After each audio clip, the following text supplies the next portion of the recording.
Hi guys, welcome back to football stories. और आज फिर मेरे पास काफ़ी ज़्यादा खबरें आपके लिए ट्रांसफ़र विंडो के हवाले से। तो फ्रैंकी डियोंग के बारे में कुछ खबर आ रही है, बड़ी शॉकिंग सी न्यूज़ है वैसे बार्सिलोना फैंस के लिए, वो आपके साथ शेयर करूंगा।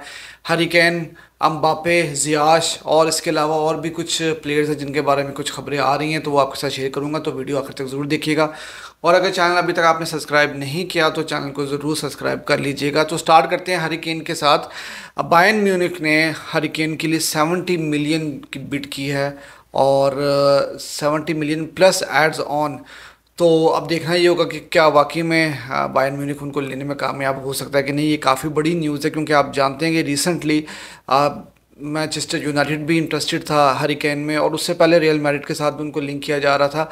तो अब बायर्न म्यूनिख एक ऐसी टीम निकल के सामने आई है जो अपने अटैक को मज़ीद स्ट्रेंथन करने की कोशिश कर रही है इस ट्रांसफ़र विंडो में, और उन्होंने हैरी केन के लिए 70 मिलियन प्लस एड्स ऑन की बिड की है। और अब दूसरी तरफ ये बात कही जा रही है कि टॉटनहम हॉटस्पर इस बिड को रिजेक्ट कर देगा, और वो बिल्कुल भी इस मूड में नहीं है कि वो हैरी केन को क्लब छोड़ने को अलाउ करे।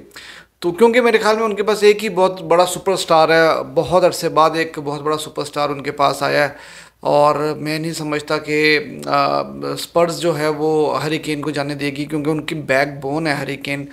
जब भी थोड़ा बहुत भी जहाँ जो भी कुछ अचीव किया, ट्रॉफीज उन्होंने अचीव नहीं की रिसेंटली, लेकिन जो कुछ भी उन्होंने अचीव किया है, एक नाम अचीव किया है, एक ऐसा क्लब सामने उठ के आया था स्पर्स जो कि टॉप 4 के लिए या टाइटल कंटेंडर के तौर पे जब वो एक दो सीज़न में सामने आए भी थे, और चैंपियंस लीग का फाइनल भी उन्होंने खेला था। तो हैरी केन के ऊपर बहुत ज़्यादा डिपेंड कर रही थी स्पर्स, और अगर हैरी केन छोड़ के चले जाएंगे तो ऑब्वियसली आई मीन उनको एक बहुत बड़ा धचका लगेगा, वो इतनी आसानी से इस चीज़ को नहीं होने देंगे।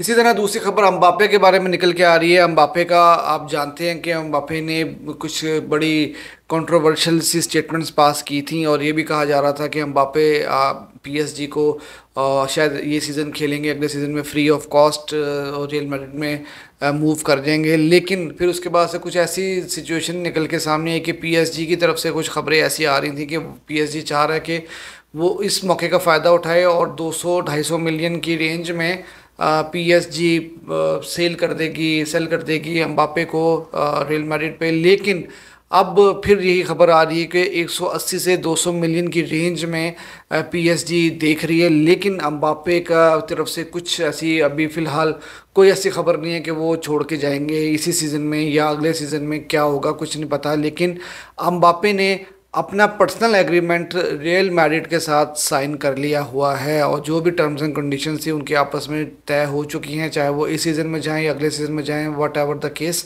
तो ये सारी कहानी थी, और ये बहुत ज़्यादा पीएसजी के लिए एक बुरी न्यूज़ होगी अगर एम्बापे इस सीज़न में ठहर भी जाते हैं, रुक भी जाते हैं, तो 1 साल के बाद उनको फ्री में छोड़ना पड़ेगा। तो मेरा ख्याल है कि पीएसजी की पूरी कोशिश होगी कि एम्बापे को इसी सीज़न में सेल कर दिया जाए। और एक और ख़बर चेल्सी से रिलेटेड, जियाश से रिलेटेड आपने देखी होगी वो खबर कि जियाश ने ऑलरेडी अल नस्र क्लब को ज्वाइन कर लिया है। एक काफ़ी बड़ी साइनिंग है, काफ़ी अच्छे प्लेयर हैं, मोरक्को की तरफ से खेलते हैं और चेल्सी की तरफ से खेलते रहे हैं।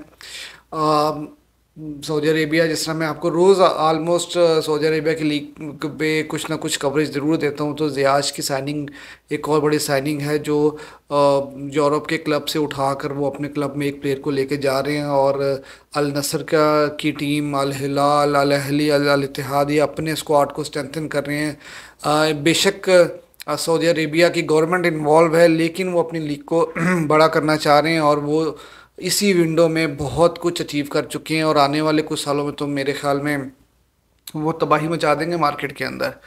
तो भाईजान, ये खबर भी आपके साथ शेयर करनी थी। और अब हम बात करेंगे सिर्फ और सिर्फ बार्सिलोना के बारे में। बार्सिलोना के बारे में भाईजान 2-3 खबरें हैं बड़े इंपॉर्टेंट। एक तो पहली खबर है फ्रैंकी डियोंग के बारे में। कोई खबर निकल के बाहर आई है कि जी फ्रैंकी डियोंग शायद बार्सिलोना छोड़ के चले जाएं, या बार्सिलोना कंसिडर कर रही है उनको सेल करने में। और मैनचेस्टर यूनाइटेड फिर इंटरेस्टेड है उनको साइन करने में। तो अब ये जो खबर निकल के आई है ये बड़ी ही इम्पॉर्टेंट न्यूज़ है। और आप जानते हैं कि ये फ्रैंकी डी योंग का सागा काफ़ी देर तक चला था पहले भी, और फ्रैंकी डी योंग नहीं छोड़ के जाना चाह रहे थे बार्सिलोना। नो डाउट कि फ्रैंकी डी योंग की सैलरी बहुत ज़्यादा हाई सैलरी है और वो सैलरी भी रिड्यूस नहीं करना चाह रहे हैं और वो बार्सिलोना में ही खेलना चाह रहे हैं। लेकिन बार्सिलोना आप जानते हैं कि इस वक्त बहुत ज़्यादा फाइनेंशियल क्राइसिस में है, और वो भी मैं आपको बताता हूँ कि क्या इस वक्त सिचुएशन चल रही है बार्सिलोना की। तो बार्सिलोना काफ़ी ज़्यादा फाइनेंशियल क्राइसिस में भी है, और फ्रैंकी डी योंग एक ऐसे प्लेयर हैं जो कि बार्सिलोना जिससे बड़ी अमाउंट बना सकता है, और वो काफ़ी ज़्यादा इश्यूज जो है ट्रांसफ़र विंडो में और फाइनेंशियल फेयर प्ले के वहाँ से बार्सिलोना अपने आप को बाहर निकाल सकता है। लेकिन फ्रैंकी डी योंग बार्सिलोना के सिस्टम में, चावी के सिस्टम में एक बहुत इंपॉर्टेंट प्लेयर है। अगर बार्सिलोना ने ये गलती कर दी कि वो फ्रैंकी डी योंग को जाने दें, तो उसके बाद मेरे ख्याल से बार्सिलोना फिर यही देखता रहेगा कि भाई अब फ्रैंकी की जगह पे किसको लेकर आएँ, क्योंकि फ्रैंकी के जो नंबर्स थे लास्ट ईयर वो भी बहुत आउटस्टैंडिंग थे, उनकी परफॉर्मेंसेस भी बहुत ज़्यादा आउटस्टैंडिंग थी। आपको याद होगा कि स्टार्ट में चावी इनको बेंच भी किया करते थे, लेकिन उसके बाद ये बारसा का बहुत इंपॉर्टेंट प्लेयर बन गए। और अब दोबारा से कुछ बातें इस तरह की आ रही हैं कि शायद उनको मार्केट में दोबारा डाल दिया जाए। अब प्रॉब्लम ये है बार्सिलोना की, क्योंकि अभी जेरार्ड रोमेरो के भी कुछ ट्वीट्स आए हैं, उन्होंने भी कुछ बातें कही हैं। तो जैसे विटर रूके है उसके बारे में जेरार्ड रोमेरो ने इस बात को कंफर्म किया है कि बार्सिलोना के पास पैसे नहीं हैं उनको ख़रीदने के लिए, उनकी ट्रांसफ़र फीस के लिए। ये भी एक इशू है। एग्जिट्स का कुछ पता नहीं चल रहा। फेरन टोरेस के बारे में मैं कहीं ना कहीं चावी को भी इस चीज़ पे ब्लेम ज़रूर करूंगा, क्योंकि फेरन टोरेस की बात आती है तो चावी आगे से कहते हैं कि नहीं जी, चाहे फेरन टोरेस जो है नो बार्सिलोना के प्लान्स में अगले सीज़न में वो यहाँ पर रहेंगे। एरिक गार्सिया की बात आती है तो उसके साथ भी यही बात होती है जी, को वो चावी उनको काउंट कर रहे हैं, ये कर रहे हैं, वो कर रहे हैं। तो इस तरह की सिचुएशंस तो बहुत ज़्यादा कॉम्प्लिकेटेड होती चली जाएंगी अगर बार्सिलोना प्लेयर को सेल नहीं करेगा। फिर उसके बाद आपके आंसू फटी आ जाते हैं, अब वो छोड़ के जाना नहीं चाह रहे। और तो अब जब तक बार्सिलोना प्लेयर्स को सेल नहीं करेगा, पैसा जनरेट नहीं करेगा और सैलरी कैप में कमी नहीं लेके आएगा, तो बार्सिलोना तो स्ट्रगल करेगा ही करेगा। और फिर रह दे के बात आती है फ्रैंकी डी योंग की, क्योंकि अगर ये जाते हैं तो ये कम से कम 70-80-90 मिलियन जनरेट करके दे सकते हैं बार्सिलोना को। और फिर उसके बाद बार्सिलोना के पास काफ़ी थोड़ा सा मार्जिन आ जाएगा बाकी के प्लेयर्स को एडजस्ट करने में।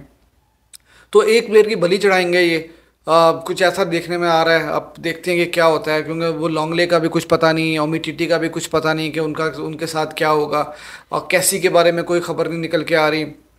तो ये सारी सिचुएशन इस वक्त चल रही है बार्सिलोना में, तो देखते हैं कि क्या होता है। फिर ब्रोजोविच की बात आती है। ब्रोजोविच का मैंने आपको बताया था कि वो अल नसर के साथ इंटर मिलान के काफ़ी नेगोशिएशंस चल रही थी और उनकी आलमोस्ट डील भी डन हो गई है, लेकिन ब्रोजोविच की तरफ से अभी तक ग्रीन सिग्नल नहीं मिला। और ब्रोजोविच ने अभी तक हरी झंडी नहीं दिखाई इस ट्रांसफ़र को, और वो अभी सोच रहे हैं मोस्ट प्रोबेबली शायद वो बार्सिलोना को सेलेक्ट कर लें, क्योंकि क्लब भी अगर प्लेयर की मर्ज़ी नहीं है तो क्लब भी नहीं उनको बेच सकता। तो देखते हैं कि क्या होता है। फिर उसके बाद आर्दा गुलर, आपको याद होगा कि मैंने आपको बताया था उनके बारे में, 17.5 मिलियन उनकी प्राइस है। वंडर किड हैं, टर्की में खेलते हैं, और एसी मिलान, रियल मैड्रिड, ये सब इनके पीछे हैं। अब प्रॉब्लम ये आ रहा है कि बार्सा 17.5 मिलियन तो शायद पे कर सकता है, लेकिन आर्दा गुलर जो फादर हैं, जो उनके एजेंट भी हैं, वो 18 से 20 मिलियन का जो कि एक ट्रांसफ़र बोनस टाइप की चीज़ मांग रहे हैं, तो जो कि बार्सिलोना के लिए बहुत ज़्यादा मुश्किल है। तो ये सिचुएशन चल रही है इस वक्त बार्सिलोना में, और देखते हैं कि क्या होता है। तो आप भी मुझे ज़रूर बताइएगा कि क्या फ्रैंकी डी योंग को बार्सिलोना को साइन करना चाहिए अपने बाकी फाइनेंशियल इश्यूज़ को डील करने के लिए। क्या एम्बाप्पे वाकई में इस सीज़न में आएंगे या अगले सीज़न में आएंगे, हैरी केन का क्या होगा, आपने कमेंट सेक्शन में मुझे ज़रूर बताना है। और अगर आपने चैनल को अभी तक सब्सक्राइब नहीं किया तो चैनल को ज़रूर सब्सक्राइब कर लीजिएगा।